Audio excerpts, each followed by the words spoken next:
Hey everybody, welcome back to the Out of the Ordinary with Jay, and today I'm with David Johnson, and Dave. How old are you?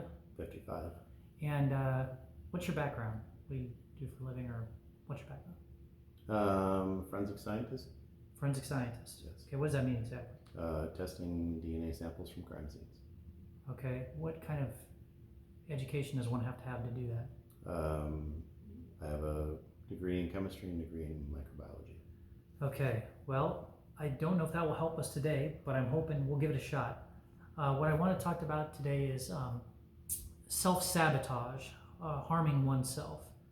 So I guess what I'm wondering is, why is it so common that people self-sabotage or engage in harmful habits when an obvious better choice exists?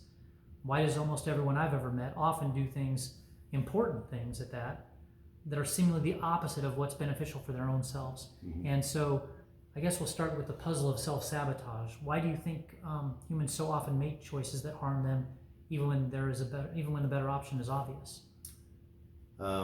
Fear-based. Decision making. Yeah, I mean, I think being brought up with certain ideologies and certain things that I didn't think about that.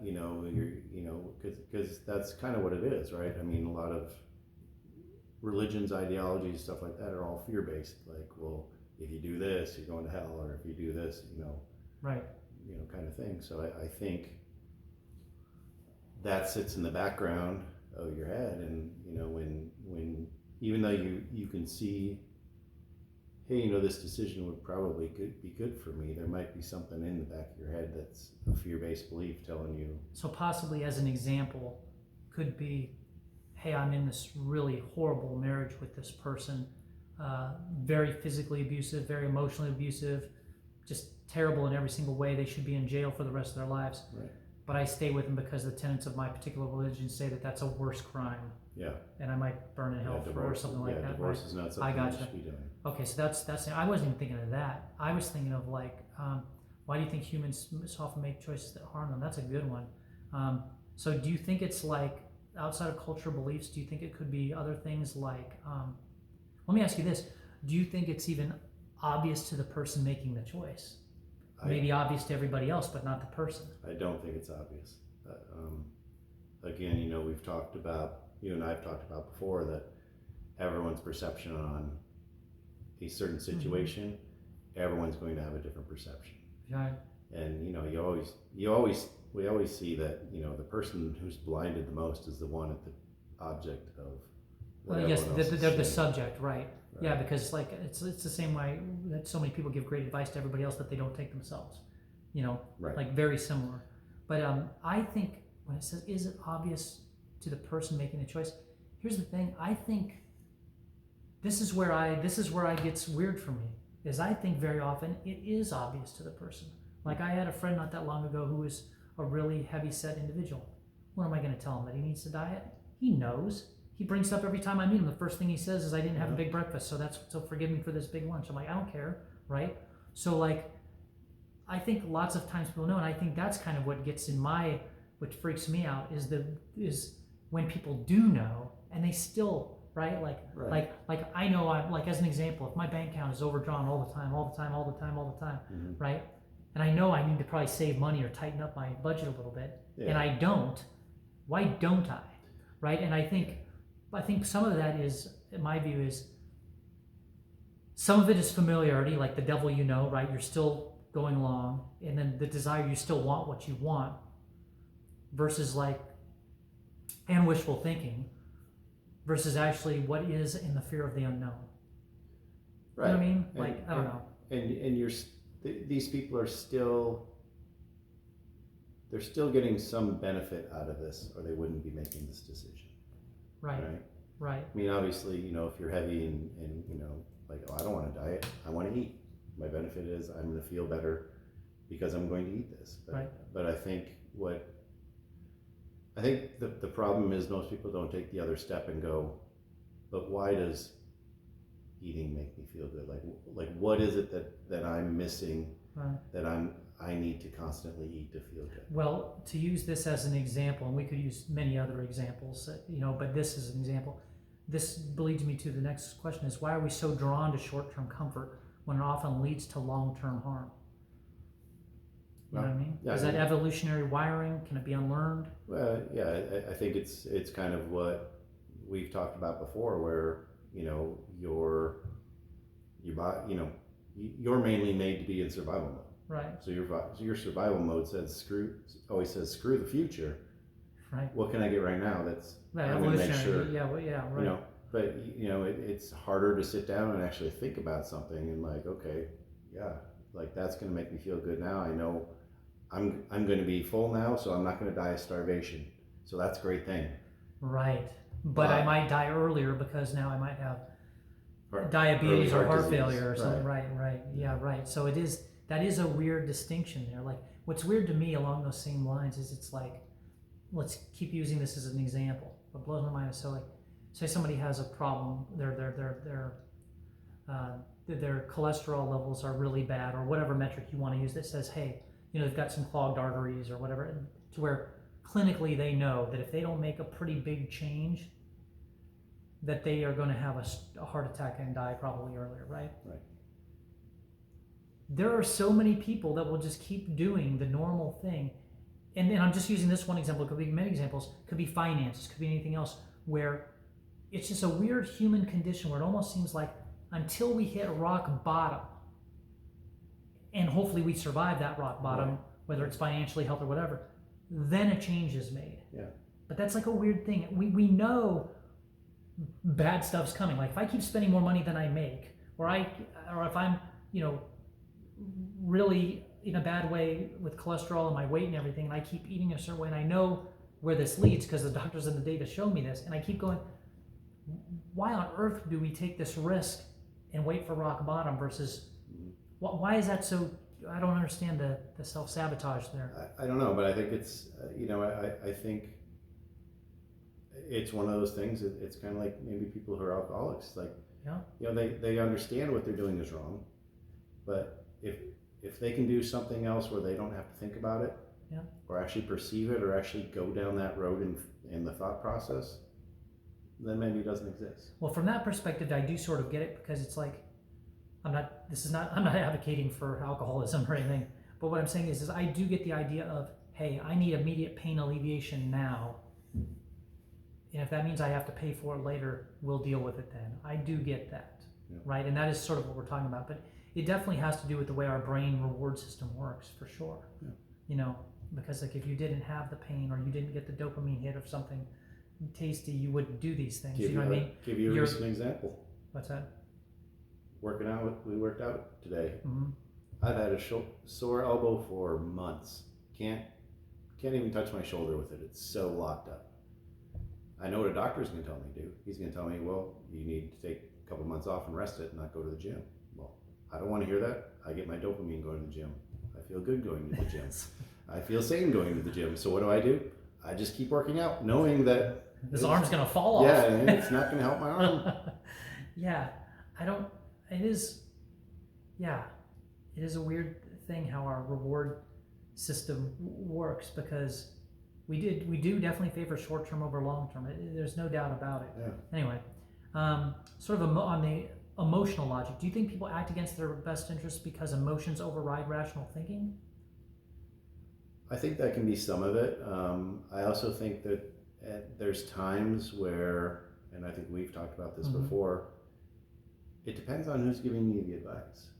Because I think a lot of times when someone's getting us advice, and in our heads we probably know that it's great advice, but we don't want that person to be right for whatever reason.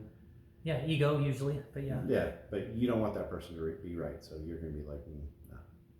Yeah, I think I'll just say I think the ego is the big one there, because like the ego is essentially your person, your persona, who you perceive yourself to be, and you want yourself to be awesome. Right.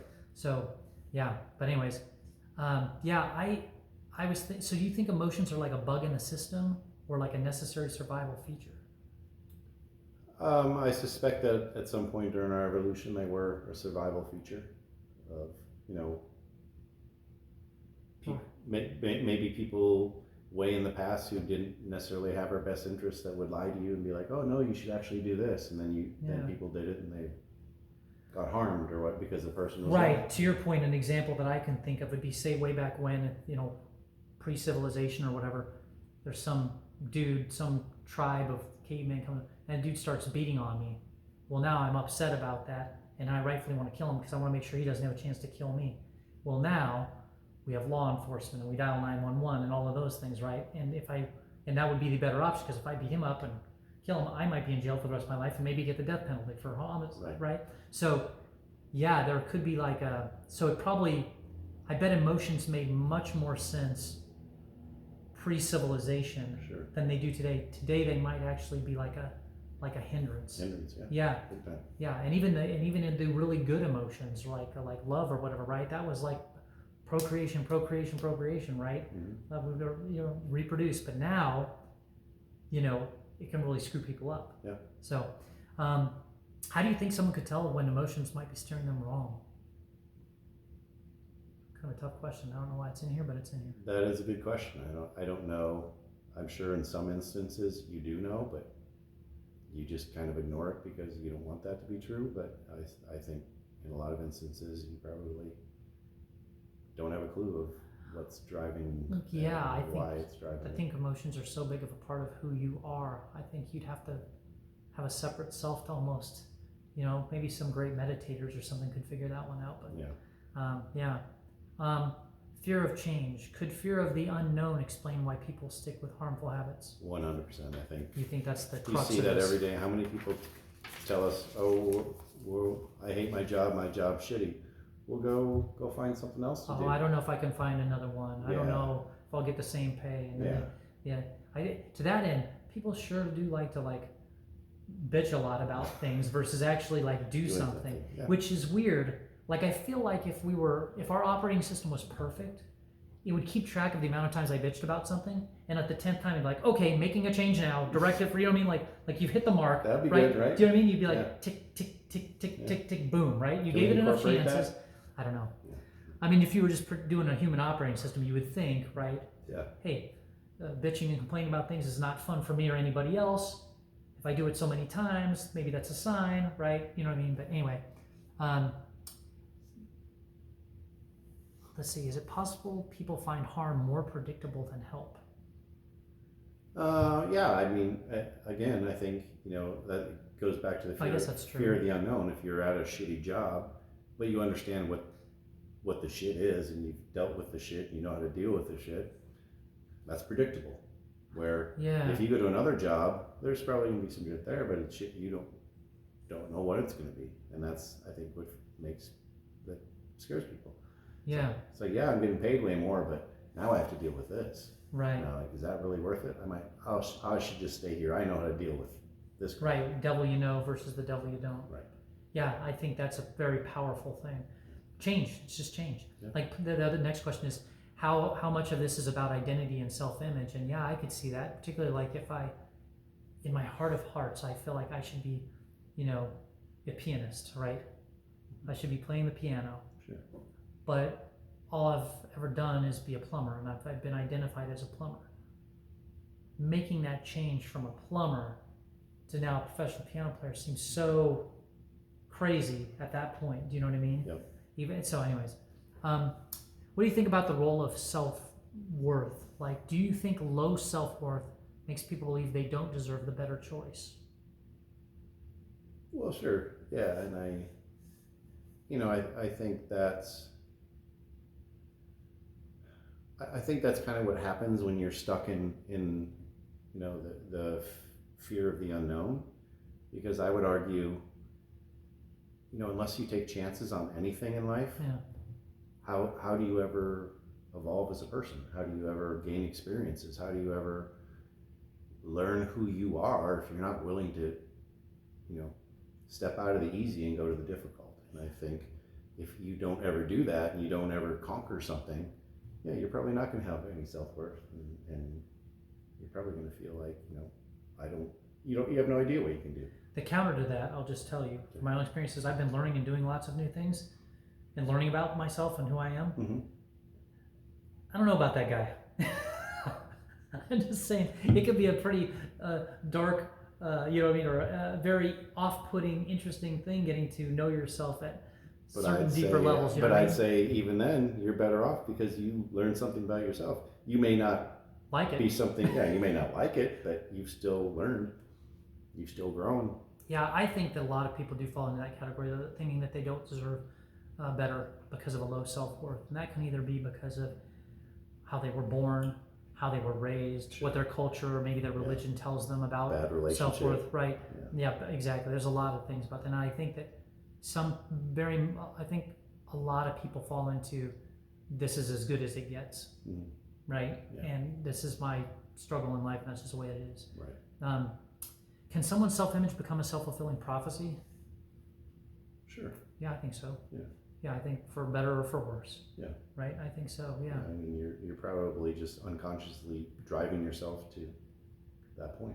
Yeah. I think it's the next question is how would someone break that loop? And only thing I could think of in terms of breaking that loop would be to change your self-image and work on that. Well, I think the problem is people don't want to sit down and think and be honest with themselves. And I think that is, I guess to me, that is the biggest hurdle that anyone can overcome. If you can actually sit down and be honest with yourself and say, hey, you know what, I don't feel great about myself, but I've not ever done anything that's challenged me, so how do I, or anything, just some point, like I think that's the problem in society. Everyone's so reactionary, and no one actually sits down and just ponders like, well, what is it that I'm scared of? Like what could actually happen? And an example would be is I used to have a decent job as a surgical tech, and I was getting paid pretty good, and it was a sort of an easy job, and I guess cat Interference. Now we got a split screen. Split screen. But I'm just like, well, I'd really like to go back to college and learn about this and this and this. Right. But if I do that, I might end up with a shittier job. It's a massive risk. Right. Because could be throwing years away of your life, right? Earning potential, career ladder, all that stuff that we put at risk. So, I had to sit down and be honest with myself and be like, for the next 50 years of your life, do you want to wake up and go into surgery and do these same things? And my answer was no. And so I said, okay, well, let's go down this road and let's put everything we can into this road. Wow. And, it wasn't easy. I took calculus 2-3 times before I passed it. Wow. That's pretty, I put that in the category of brave. Anybody that gets out of their normal course of business, if you want to call it that, and goes and does something else, man, I think that's pretty impressive. I think it's hard to do. I do things like that fairly often, but for a totally different reason. And that is just straight delusion. I think I could kind of do whatever or try whatever, and so I do for the most part. Like not that long ago, I tried to do like stand-up comedy. I was terrible, but I tried it anyways. Do you know what I mean? Like I could write pretty good jokes, but the delivery was so shitty. Like it wasn't even crickets. There was nothing, right? Wow. So but if you took that. And instead of saying I was a shitty stand-up comic, and you spun it as, hey, maybe I'm a really good writer. Oh, definitely. No, I learned a lot about myself, but still interesting. But I wouldn't have tried it otherwise. I was trying for writing. I was trying for give me the mic. But it's weird though. And then like this is just random. But then but I'm super fearful of like other things like if it's a business venture or trying to do something athletically, no problem. But boy, if it's a roller coaster over 5 feet tall. Or if it's, or if I got to go underwater for more than 1 minute, you know what I mean? Anyway, it's great. Anyway, okay. Hidden payoffs. Do you believe every harmful habit has a hidden benefit that keeps it alive? Oh, that's interesting. 100%. Same here. Yeah. Otherwise, you would not be doing it. Exactly. People don't do things unless they're getting something out of it. Right. Could be that quick little dopamine hit. Could be the fear of the unknown. This feels more secure than the fear of the unknown to me. Right. Right. Totally agree. And I think That's the issue. I think if someone was being coached on this, they might say, hey, why don't you try to identify the hidden benefit you're getting, Right. and let's weigh that. Let's give that, let's how much is that worth? Right. Right? Yeah. Because maybe the benefit's this small compared to this gain. In other words, the risk reward may be so beneficial that you really might want to consider doing something. Right. Yeah, I think that's good. Can you think of a personal example where the benefit outweighed the obvious harm? That was your example you just gave. Right. Right. Wonder how one would uncover the hidden payoffs. I think you just have to really sit down and critically think. Yeah.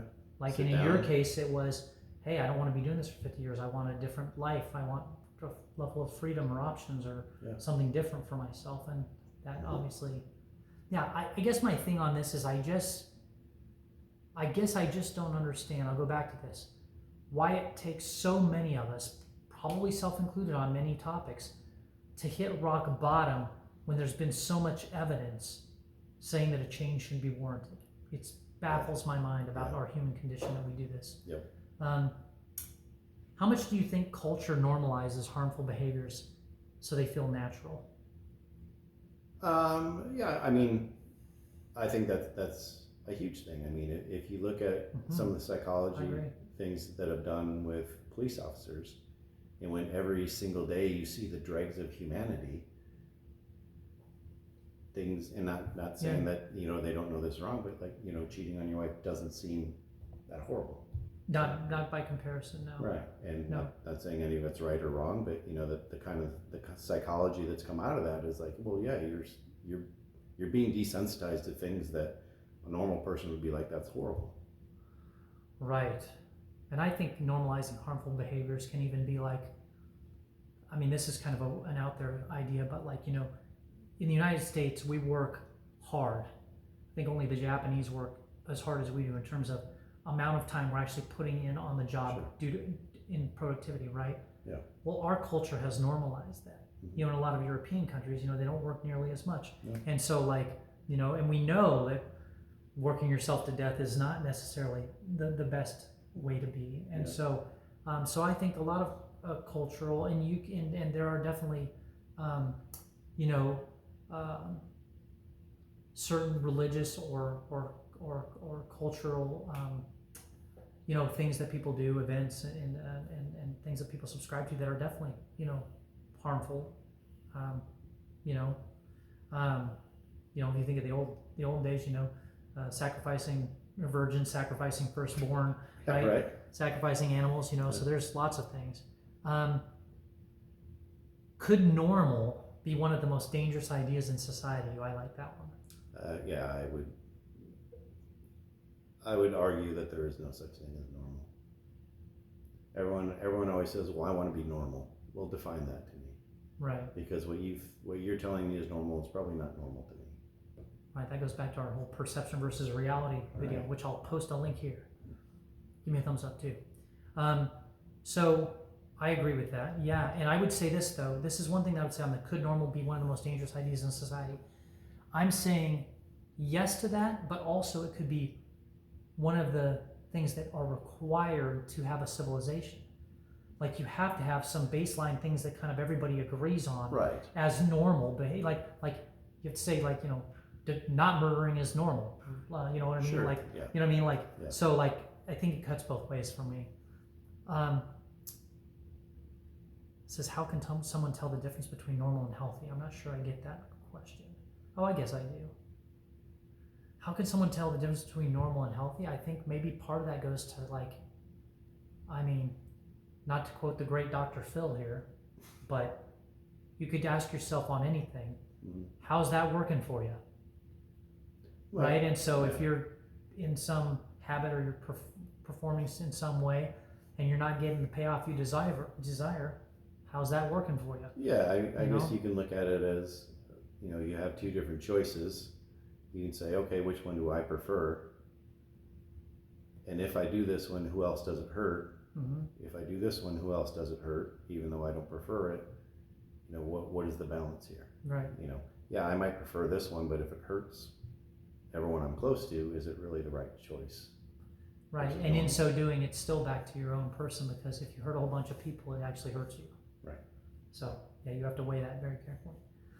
Is willpower really the key to? What do you think about willpower? Is willpower the key to making better choices, or is that a myth?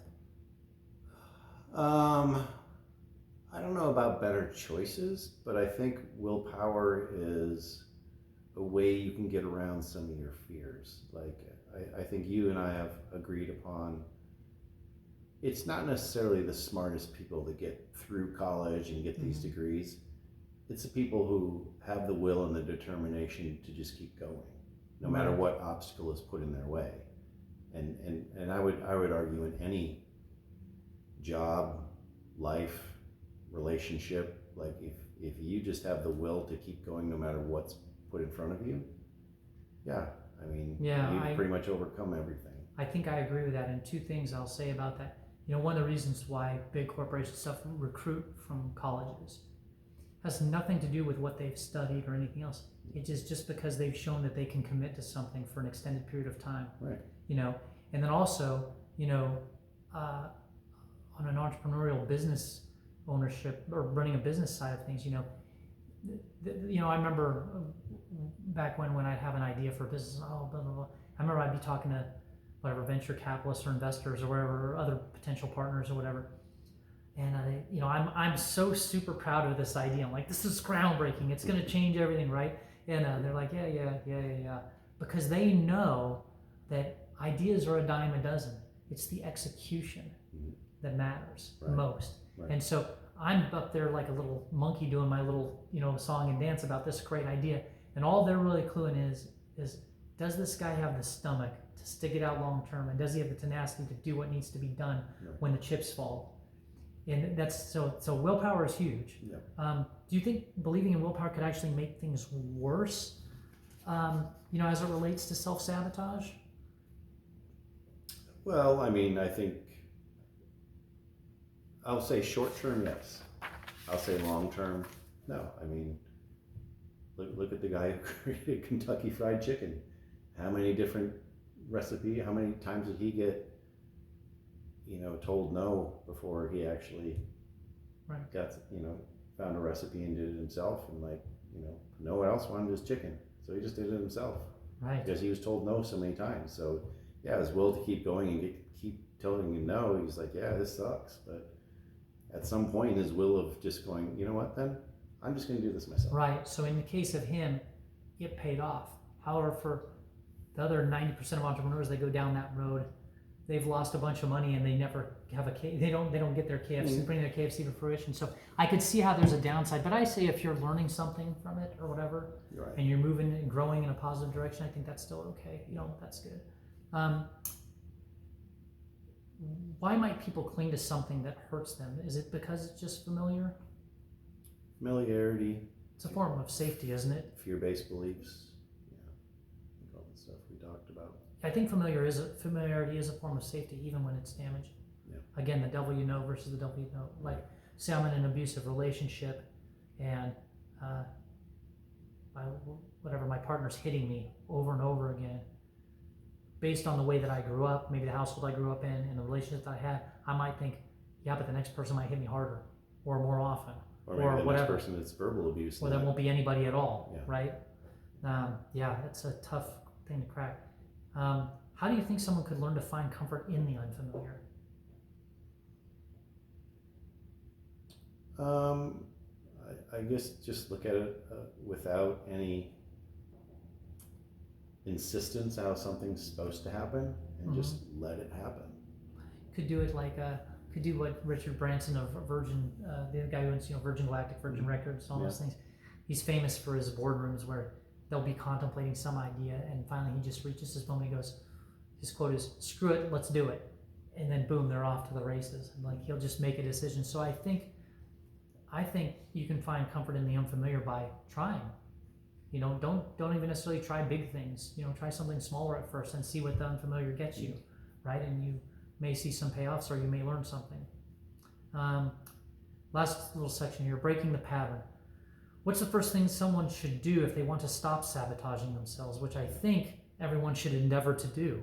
Yeah. I don't know why people would want to keep sabotaging themselves. It seems like immediate gratification. Maybe it's some really big pains. Yeah. So what's the first thing someone should do if they want to stop sabotaging themselves? I think unfortunately, nowadays everyone's so busy with everything. It's like no one gets. But I think people need to make time to just sit down with themselves and evaluate. What is it that's going on? What is it? Is there something that's in my life that is troubling me, but I'm just so busy that I haven't really addressed it or looked at it or even know that it's something that I'm not preferring. I think you just got a little aha moment here, but when you said that, is I do think that oftentimes people engage in self-sabotage as a distraction for things they feel they cannot control or that they cannot fix. Sure. As an example, say I'm again in a relationship that's not going particularly well. My partner and I are not in a good way, right? And maybe it's over, say, finances, right? And then maybe I go out and buy another a brand new car, thereby making our finances even worse. Right. But it's sort of like I don't want to like deal with my relationship, let's say. So this is kind of my way to like deal with it. Do you know what I mean? And I think so many times that people use self-sabotage as distractions to pull away from other things that probably need to be addressed. Yeah, 100%. They're significant, in their person. Yeah. Do you think that change starts with action or changing with the way that we see ourselves? What's kind of or both, or one? I don't know that you necessarily need to see yourself as a certain way, but yeah, I think action is a huge thing. I mean, I think, I think before that, I think it's even just admitting to yourself that there is a problem or there is something that's not right. Yeah, I am doing self-sabotage. Why am I doing it? Yeah. What is this about? Yeah. Yeah, I agree with that. I think it could, when it says, do you think change starts with action or changing how we see ourselves? I think it can be either one. Yeah. I think if you start to do an action, that will start to change the way that you see yourself. Mm-hmm. Or if you do the inward work of changing how you see yourself, no, I can do this, I can do this, I can do this, then you will take action. So I think either one of those can help. Last question, what do you think is the smallest possible first step for someone to stop themselves from self-sabotage? Again, just admit that you're doing it. Yeah. Admit to yourself. Don't have to admit to anyone else. You don't have to tell anyone else. Admit to yourself that, hey, I think this is what I'm doing to myself. Yeah, I do. I think that's a big one. I do think that's the idea that you're quit the self-deception. Yeah. Just own it. Right. And then kind of go from there. Yeah. But it is a tough thing to own because it basically requires you giving yourself a bad grade or being tough on yourself. Yeah. Like, it's tough love. It's like, yeah, I'm screwing up here. Yeah, I'm not perfect here. It's tough to attack your own ego. It very much is. And it may be even deeper than that. If you sit there and you can't own it or you can't own up to it, then you have to ask yourself, well, why? Right. Like what fear-based belief behind that is it that I can't even own up to my own self-sabotage? Right. And I think people get so caught up in a whirlwind of self-sabotage and busy life and whatever. I think some people are honestly, not all the time, not on the big stuff, but I think on some of the smaller stuff that's self-sabotage, I think they become oblivious. I think they just become so habitual that they just don't even like doom scrolling or, anything else. It just becomes like a normal thing and you're not even paying attention anymore. So maybe a good first step is acknowledgement that maybe you are doing some self-sabotaging, and then work to sort of identify like, hey, is there anything big here that's worth fixing or improving? And what's kind of going down that line with, I remember when I was growing up, like parents weren't, my parents, Saturday, my mom would kick me out and tell me to come home when the lights come on, had her own time. Yeah. But nowadays, like, you can't do that. Like, parents are so involved with their kids and they're so busy with their kids. And I see this over and over is then all of a sudden they become empty nesters and now they have to face a whole new reality up to who they are. And a lot of people have a hard time with that. Definitely. Yeah, I would think so. Your whole world would be upended and changed. Again, fear of the unknown and fear of change, and this person he loves out there in the world doing this thing. Yeah, I guess at the crux of this, and then I'll leave it here, is basically I think that, at least kind of the way that I view it is you got this one life on this planet. it's finite, and you should do the best you can with it and make the most of it. So, anyways, thanks for the interview, Dave. Thank you. Appreciate it.